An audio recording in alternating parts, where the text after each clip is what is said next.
to see you guys. So, oh, Josh is up there still monkeying it. Good morning, Miss Cindy. Okay, well, let's see. To our online class, can they hear us now? Yes? All right, great. So, anywho's, but bride's home under the weather this morning. You know, a family that cares shares. I ended up being seen earlier this week with acute sinusitis. Yay. So, I'm on the back end of that, Lord willing, and but it's just, it's just an irritant. I finally just had enough and went to be seen. So, good morning. Come in. All right, we are studying on the topic of breaking barriers. Over the last several weeks, we've looked at several things. First week, we looked at what was a barrier, and we talked about that there are barriers in life. There are man-made barriers. There are naturally occurring barriers. There are false barriers, things that we think may be real. And then we talked about the challenge of what we should do when we come up against a barrier. We have to determine one of three things. Is it of God? Is it of man? Or is it of life? And then that will help us to answer our second question is this. What do we do with the barrier? There are some barriers the Lord places in our lives, and he puts it there to tell us what? Stop. Don't go there. We put up stop signs for a reason. We put up barriers across flooded roads for a reason. And no, that's a little. I just don't have much compassion for people who drive around barriers.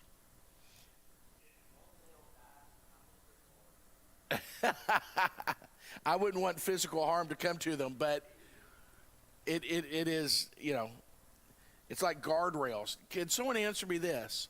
Why do they put up a sign to tell you that there's guardrail damage? Is it so you won't hit that section of guardrail?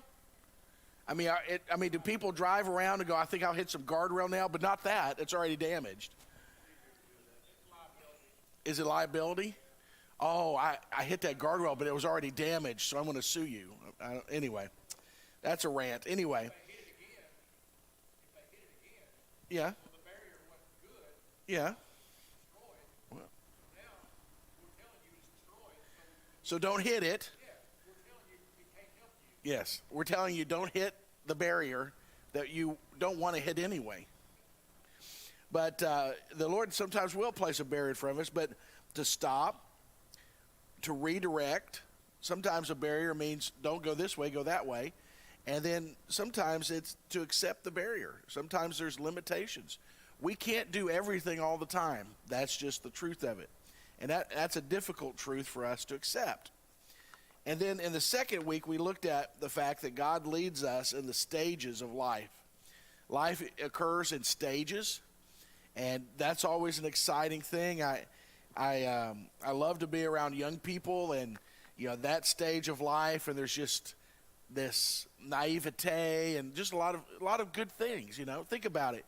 At 56, I'm the guy who calculates risk on return. Is the potential worth the risk? Now, when I was 18, I was the king of, hey, watch this. Now, the thing about it is when we look at, those that are maybe more risk takers, some of the greatest things in our world came about by risk takers. So sometimes a risk is necessary, but we lead in stages.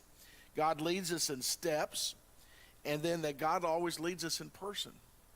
That's a wonderful thing. And we asked the question last week, can God go with us even when we're going in an ungodly direction? And the answer is yes, he does, because he's omnipresent, and that can help us. We talked about the case of being strong and courageous. Why does God want us to be strong and courageous? Well, first, we talked about that there's work to be done. As a born-again believer, God has a purpose for us, and there's work to be done, and the first work we do on the inside. God transforms us from the inside out. If we transform from the outside in, we might find ourselves in a pool of hypocrisy. We have to be careful about that. But God transforms us from the inside out, so there's work to be done on our part. Secondly, there's work to be done externally to share the good news. to tell the gospel in word and in deed. And then third, we're to be strong and courageous, and we do that through prayer and partnership and perseverance and fanning the flames of passion and reevaluating the process. Sometimes if we find ourselves discouraged, we may need to reevaluate our process. There's something that needs to change. Then last week we talked about discouragement, and we talked about whether or not it's a sin to be a discourager. Now, is it wrong to be honest?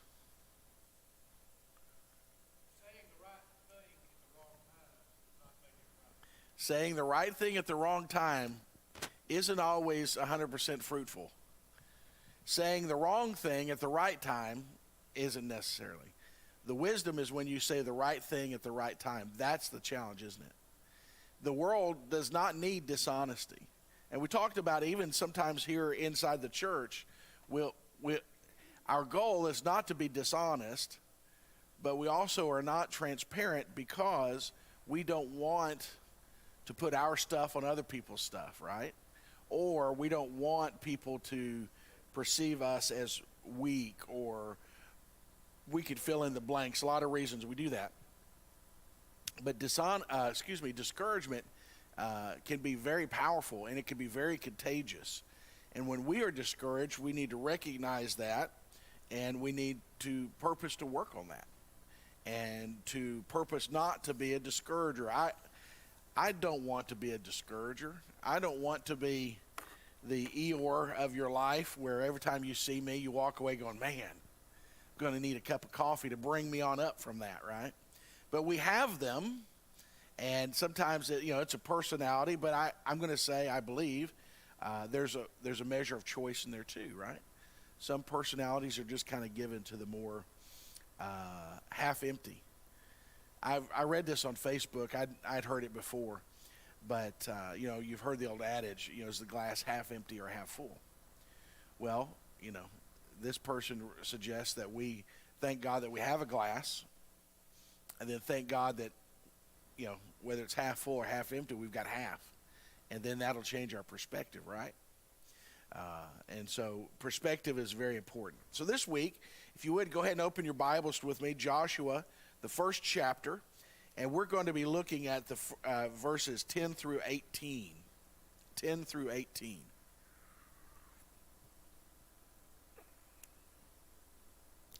Good morning, Alan and Miss Veronica. Good morning, Lynn, Dawn. Got a big group. I don't know how to send out a digital offering plate. Go out there. Yeah, funny, isn't it? If you have arrived there and you feel comfortable reading out loud, would you do that for me? 10 through 18, yeah.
All right, so again, just to kind of reset our picture, the nation of Israel is at the Jordan River waiting to enter into the promised land that they had failed to do so over 4 decades earlier because of a lack of faith.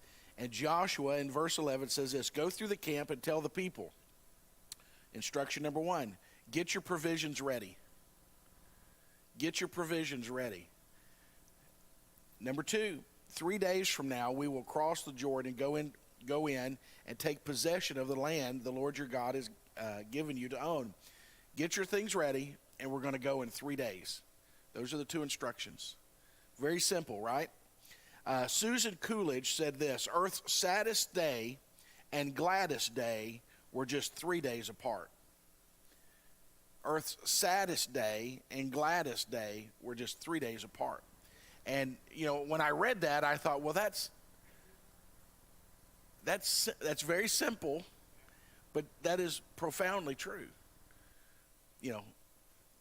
Imagine, what it was like seeing Christ dead, but then imagine what it was like seeing him 3 days later when he was resurrected. I read another story about a missionary. A missionary and his wife had spent decades serving in Japan as missionaries. And they had retired and had come home, and they had brought home with them, their treasured items, but they had also brought home gifts for the family that they had been away from for so long. And one of them was a delicate China teacup. And they brought it home, were sitting at the table with the individual the gift was intended to. The missionary fellow unwrapped it, and as he was handing it to her, he dropped it. And he said that this cup had traveled 6,638 miles, only to be lost in the last 12 inches. That's part of the challenge we face today about being ready, is we can go a long way, but the finish line is the finish line, and anything before that is not the finish line. And so the people of Israel had traveled 4 decades in preparation for this event. It wasn't 4 decades just for the traveling. It was 4 decades to prepare for this event. God had promised them this land. God had provided this land. And God was going to give it to them a second time. I think this is pretty funny. I don't ever recall reading this. I think this may be original to me, so copyright. Opportunities don't knock twice. It's usually left for salesmen and politicians. Think back over your lives when opportunity knocked and you didn't answer. It doesn't usually knock twice. Every now and then it does, but not always. If someone's knocking twice, it's usually a salesperson or a person of particular faiths, but they don't come to my house anymore. I think I've been blacklisted. Might be too hot. And then salespeople. Had a guy and a gal show up on my porch the other day, in the heat of the afternoon, which courage to them, and knocked on the door and wanted to know, if they could speak to the owner. And I said, well, he's not here. Sorry. Well, and they were, I don't know what they were selling, but they were selling, matching shirts and, whatever. Well, he's not here.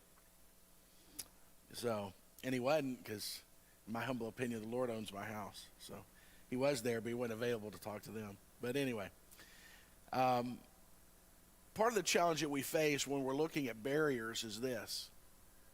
As human beings, we have to be very careful, because when we're evaluating a barrier, we may fall into the untruth that I'll get another chance at this. Think of some of the things that maybe we don't get a second chance at.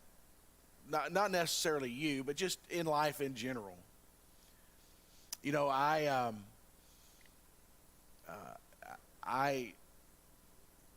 One of the things I regret from my teenage years, I think I would have, let me back up.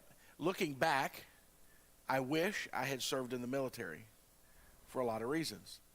The reason I didn't serve in the military at the time was I was lazy. I didn't really like people telling me what to do and other sorts of things. But there were many things I think would have been very beneficial to me.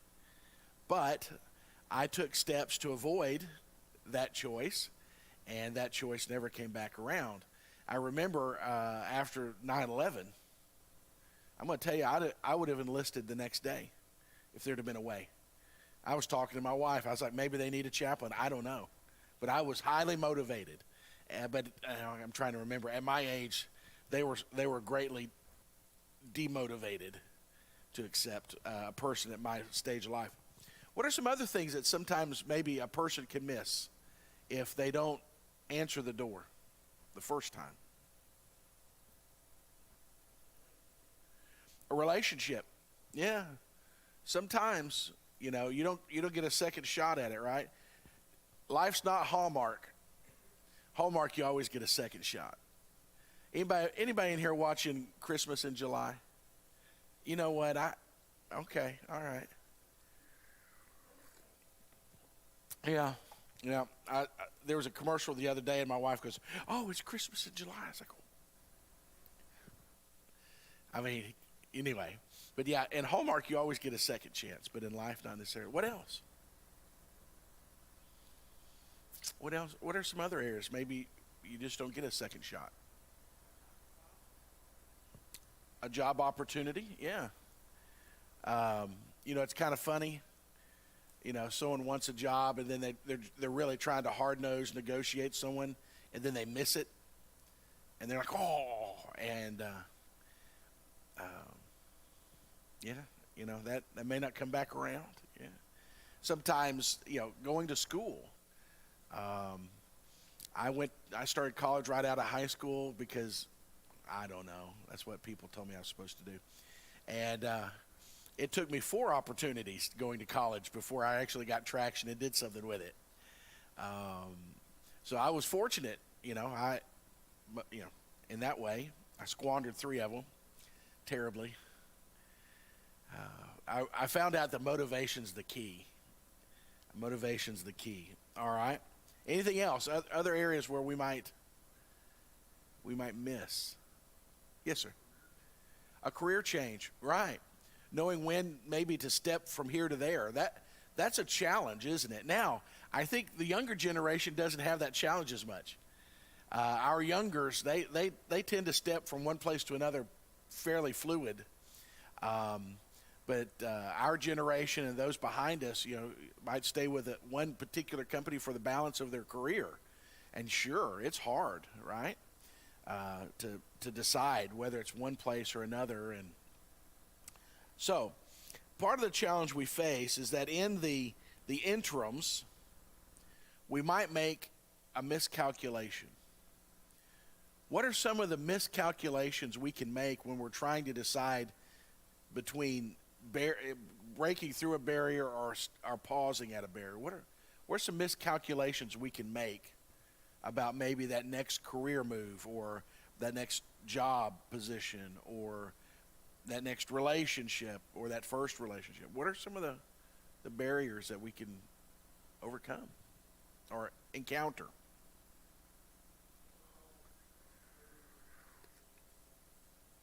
Okay. Most of the barriers are within you.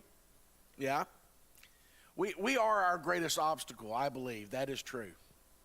That is true. I'm going to see if I can get one to the deep corner of the end zone back there.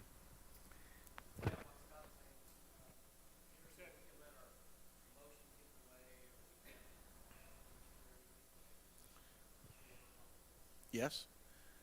We can get a little emotional, right?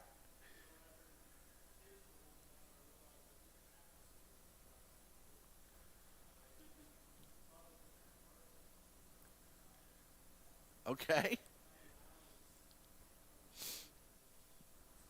Yeah. Mm-hmm. Right. That old adage, don't make a long-term decision on a short-term emotion. I've done that once or twice, right? Well, yeah, fear of change. Yeah. My son, thank you for praying for him. He has another exam a week from Wednesday. So he took the medical state board, and he wasn't sure whether he wanted to see his grade because if he didn't pass, he was afraid he'd be discouraged, right? And so the email arrived, and he thought he would open the email, and there'd be one more step to his grade. Well, there wasn't. He opened it, and there it was, So he got to see it whether he wanted to or not, and thank the Lord, he passed. And it was funny. He goes, well, I just wonder, because it's pass fail. They don't give you 87% in anyway. And he goes, I was just wondering, I'm just curious. I said, son, pass. Yes or no. That's all. And so he'll be back. He'll be moving back to Caddo with us the end of the month, and as he starts looking for his first pharmacist position, and he's really starting to feel nerves because he's grown accustomed to there and all that was for 4 years. And I said, well, son, first of all, I validate how you feel. Change comes with that. I validate that, right? I said, but son, look at how different this is. 4 years ago, we dropped you in Tyler, Texas alone, had never lived on his own. I mean, all those things. 4-year college program, COVID, all that. We dropped you in the grease. We dropped you in the deep end of the pool, and you made it. You made it. And, you did all that, and then you worked, basically 4 years for free off and on. And now, you're going to get to move back here, and you're going to have the luxury of having a place to live without financial responsibilities while you look for the job that you want, instead of having to take the first job that is offered. And they're actually going to pay you. For the first time in your collegiate career, you're going to get paid. What a deal. But there is nerves and those things in change. Well, I thought of 3 things that we have to be very, very careful about when it comes to facing obstacles and being at the ready. First is in the interim between one station of life and another station of life, is we have to be very careful to avoid laziness, taking our foot off the gas. Sometimes it's easy just to give in, right? Now, is there anything wrong with being content? No. You can be content, right? You can. As a matter of fact, we're going to talk about that a little while later, is we should thank God when we can be content. But there's a difference between contentness and laziness. What do you think that is?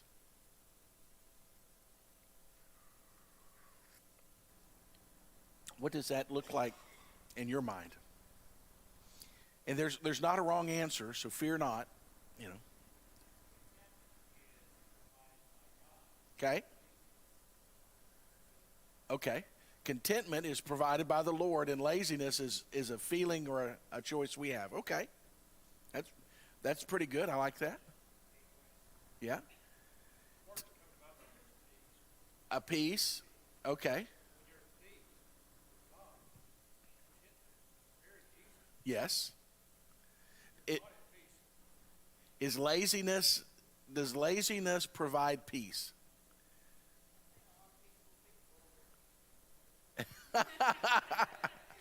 They're peaceful till they're not. Yes, ma'am. Complacency. That's another great word. Then there's another word right on the top of my head I'm trying to think of. But yes, there is a difference. Laziness may give the appearance of peace, but we all know what happens if we're lazy long enough. In our world, when you're lazy, then you're going to hear this. Farmers Electric. What are you doing? We're here to cut your lights off. Yeah. If you're lazy long enough. My lights off. I ain't got a job. Yeah. They told me. Yes. So laziness can give a false sense of peace for a little while, but eventually life interrupts us. Yes, ma'am?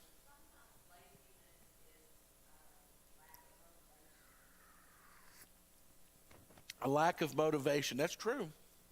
Not having electricity will motivate you. When my father came to my apartment in Dallas for the last time,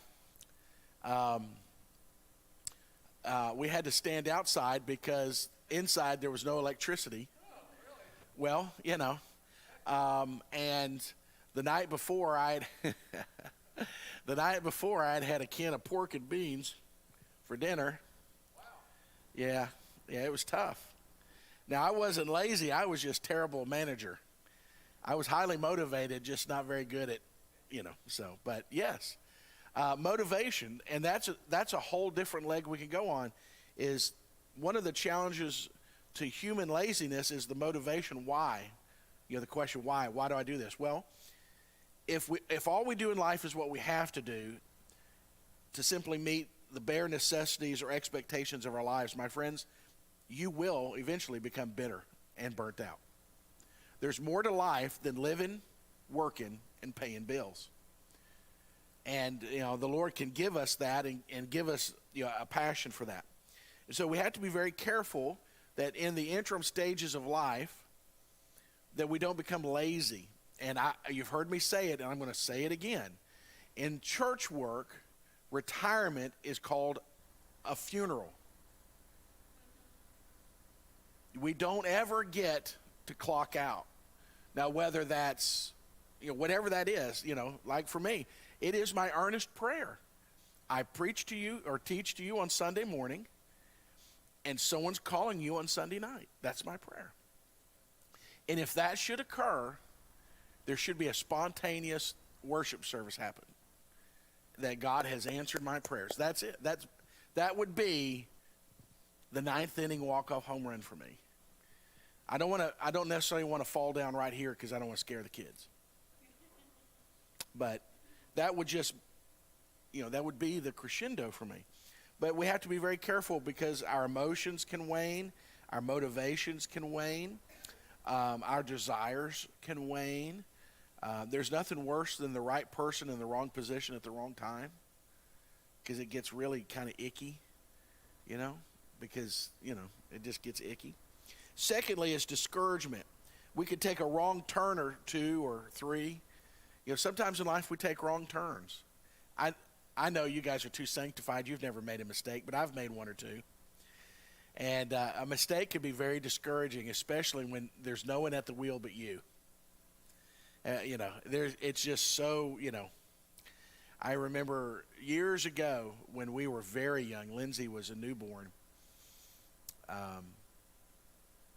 We were interviewing with a church down in the Tyler area, and I felt very confident about it. I felt very at peace about it. Well, let's just say not everyone felt that same peace. And it really kind of shot my wheels off a little bit, but now that I look back, it just wasn't the Lord's will for us. The Lord had a plan, and do you ever play the butterfly effect game with yourself? If one thing had changed in your life, sorry about that, my Britney Spears mic. I was having a conversation with a young man the other night, and he was sharing with me about his life. So this young man, let's just say his parents weren't all that they could be, and he was placed in an orphanage and, all of that. And this young man was sitting there, and he was telling me, he says, I wouldn't want that. It was hard, and da-da-da. He goes, but if something had been different, I wouldn't have this right now, right here. And I thought to myself, and he's a young cat. I thought to myself, now that's some deep water thinking right there. Because one thing, just one thing. Jeff, you were telling me, what was it? You was telling me one thing, that if one thing had changed, you'd have never met Melinda. What was it? I can't remember. It was something.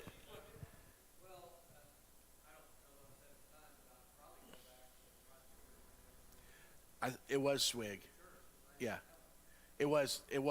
That's right, because we were talking about Swig, yeah.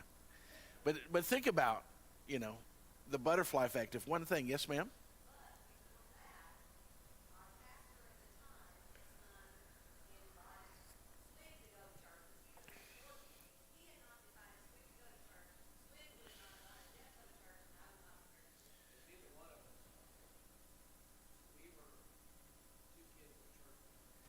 Okay. Yeah. I mean, it really can be that easy if one thing. And I know that I'm going to have to give up my man card here a little bit, but Rascal Flatts has started kind of getting good to me again. If you don't know who they are, You know, hey, I know. What can I say? And I can't help but turn it up every time, God bless the broken road comes on. Because I look at my life and the broken road that it was, and if it weren't for, a friendship with Les Fields and a New Year's Eve, and because there wasn't anyone at church the day I got invited to church but him, and he wasn't even there, if that one thing was different, and so we think about, sometimes we can become discouraged because sometimes we can make a wrong turn or two, but the thing about it is wherever we are, the Lord is there. And if the Lord is there, that means we're only one act of repentance away from being intimate. And wherever we are, the Lord can build from there. I look back at my life and I think of the mistakes that I made, but the Lord built something really beautiful even through that. I wouldn't want them if I had the wisdom and the time I wouldn't do them again. But we can make wrong turns, and so we become discouraged. And then third, we can become lazy if we're not careful. We can become discouraged. And thirdly, and I think the more likely is we become distracted. We can take our eyes off the road. We have a lot of that today, don't we? Distracted driving. Everybody. I don't understand. If you've got a car that's 10 years old or less, your phone connects to it. Connect that bad boy up. You don't have to be doing this. Anyway, that's a thing. Anyway, I'm about to get on a rant. But distracted driving, how easy is it to become distracted in life? It's really easy. One of the things that I struggle with at times, a little transparency here, is there's very few places in the world that I love to be more than in my study. If you just do for all anyway. That being said, sometimes one of the most least productive places I can be is my study, because there's a cajillion distraction opportunities in my office. It could be it could be a cajillion things. And so one of the things we have to be careful about is, if we're going to be ready for the opportunities, we have to be careful about the distractions. And when we're dealing with human beings, let me ask you this: what are some of the distractions that can occur to keep you from engaging with a fellow human being? What are some of the, Yeah. And I'm guilty. I went to lunch by myself the other day, although I did call in a fire, so I did do something well. I go and I get my food and I sit down, and what I do is I put my AirPods in, and I turn on a podcast, and I start doing this. And at that point, I'm completely oblivious to what's going around because I don't even hear what's going on. But I did see the fire across the way at the rib crib, and I did call it in. Did I tell you that part? Yeah, I'm looking over there, and there's this billowing smoke, and my first thought is, well, they're cooking barbecue. And I look closer, and I realize that, here's the restaurant. Back behind it is the cooking area, and then back behind it is the trash cans. And I don't think they're cooking barbecue in the trash cans. And I give it a second, and I look, and I'm like, man. So I pick up my phone, and I call Rib Crib, and I said, hey, my name's Jimmy, and I think you have a fire in your trash cans. And he goes, in our trash cans? I said, well, yes, sir. Yes, sir. I said, I'm looking at them, and there's a great deal of smoke coming from that specific area. And he goes, oh, goodness. We'll go check it out. And they go, and yeah, someone had thrown some. Anyway, I did some good. But yes, our phones can be a distraction, and we have to be careful about that. And that's all of us. Lord knows it's a wonderful blessing, but sometimes. How about this? How about attitude? Can attitude be a distraction from engaging with an individual? Yeah, either yours or theirs or both. Yeah, you have to, attitudes. Time could be let me just encourage you this. One of the things you can do, and it's really easy because you're gonna see them face to face, is when you see someone and they're wearing a name tag, call them by their first name, whatever that name tag is. It really means a lot. I had an incredible conversation with a kid named Sage the other night. Sage. And I was like, man, okay. And I ended up, so Sage's brother is going to the Criswell College. And I'm like, well, I'd show you the handshake, but then I have to kill you. And so we're talking. Well, Sage is a believer, and I'm a believer. We're talking. His brother's going to Criswell College, and then his brother calls him. And he looks at his phone, and I go, and he goes, oh, it's my brother. And I go, hand me your phone. And Sage looks at me, and I said, hand me your phone. No, he did exactly what was right. And I picked up, and I said, hello, Criswell College. And he goes, hello? I said, yes, sir, we're calling you, and I gave him the business. And this guy fell right into line. He joined the bit. It was awesome. And I said, hey, it was. I said, do you happen to know some bearded, kind of, lip-flapping guy named Josh Slinkard? And he goes, Josh Slinkard? He goes, is he working on a master's degree? I said, well, yeah. Well, they were in a class together last semester. He goes, oh, yeah. So anyway, I say all that to say this. Had I not spoke to Sage on a personal level, we had a great time of encouraging one another, and it was just really good. So if you can do that, that's a great way. So let's really quickly, the second part of this. He says, get your provisions ready. And he said in 3 days. Now, we don't have time now because I've squandered a little bit of it. But let me give you how important 3 days are. Genesis chapter 42, Chronicles 12, Ezra 8, 15 and 32, Nehemiah 11, Esther 4:16, Jonah 1:17, Luke 2:46, Acts 9:9, Acts 10:30, Acts 28:17, and of course Jesus in the borrowed tomb for 3 days. The scripture speaks over and over and over about the value of 3 days. What's the value in the pause? Have you ever paused on a decision or a choice or on an emotion, and then after that pause you realize that the pause was beneficial? What's the value in taking a pause? What's that? Allows the Lord to speak. Yeah, you got to be listening. That's true. Who else? Clarity. Sometimes the Lord can bring it into focus, because I don't know about you, but I'm not as sanctified as you. Sometimes the way I feel isn't the most clearest reflection of the circumstance. Sometimes my feelings kind of blur the lines a little bit. Yes. What else?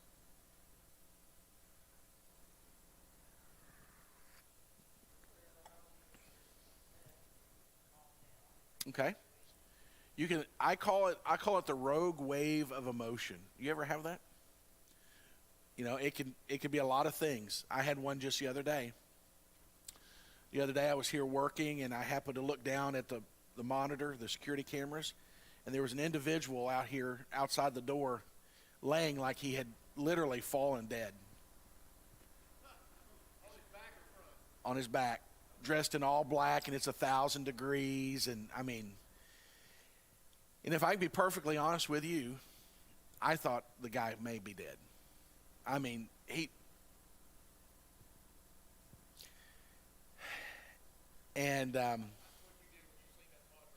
did. Oh, it'd just be. And so, I sat there for a second, and I was just like, Lord, because. And then in faith, I grabbed 2 bottles of water and walked outside. In faith, believing this guy wasn't dead. No, I took him to him. Yeah. Hey man, it's awfully thirsty out here, And to the glory of the Lord, he was not deceased. But there was a wave of emotion with that affected me because,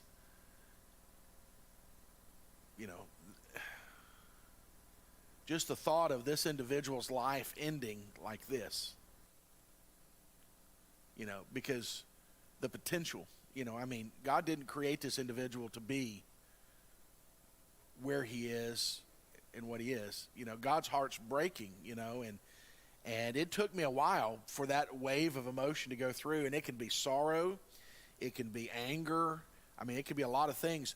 But when that rogue wave comes through, if we respond in that moment, I can say for me, more often than not, my response is not what it could or should be.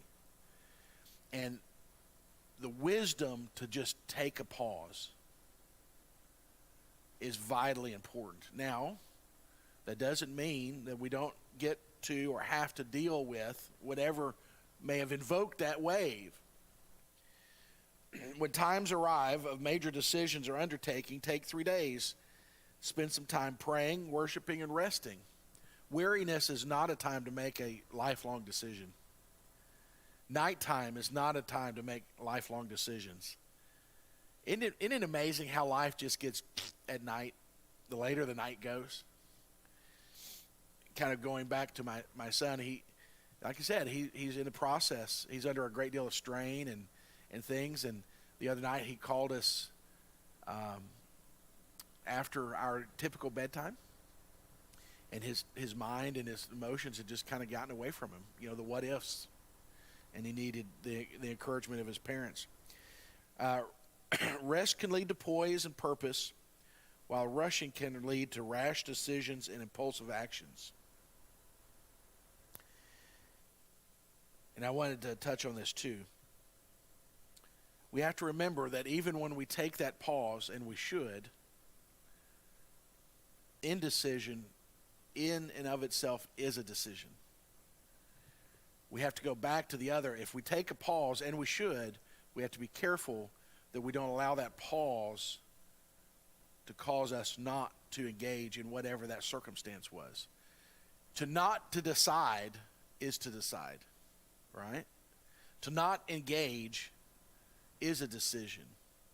There's a great book, if you're just sitting around looking for something to read, it's called Critical Conversations. It's a great book, and it talks about, the premise is this, is in life we have critical conversations. And when those critical conversations come, we have two choices. Either we can have them or we can avoid them. But in avoiding them, eventually you will have them.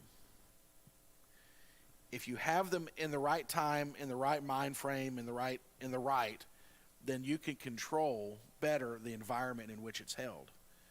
To avoid or to delay or those sort of things, eventually you're going to have that conversation, but it will not be in an environment which it is controlled or optimum for success. Because the emotions will have built up, the hurt may have built up, all those things. And let me just say this, in Iceland, they power the great majority of their entire nation on geothermal energy, which is basically a volcano.